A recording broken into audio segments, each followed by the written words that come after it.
Lilijana Burcer.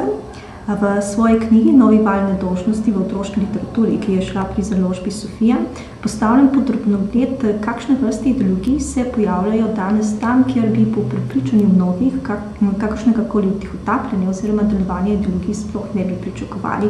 Torej gre za otroško literaturo in sicer za svetovno tržne uspešnice, kot sta Harry Potter in njegova temna tvar izpod peresa Philippa Pullmana.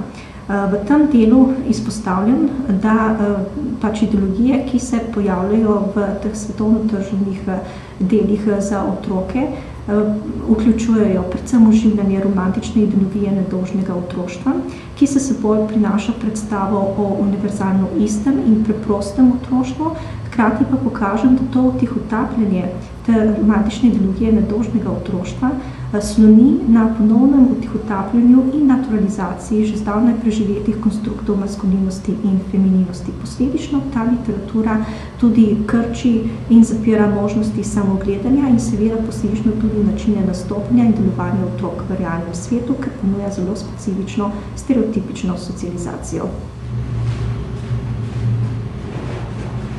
Ta dela med nas prihajajo v času neoliberalizacije družbe, ko prihaja do družbeno-političnih sprememb v načinu organizacije dela.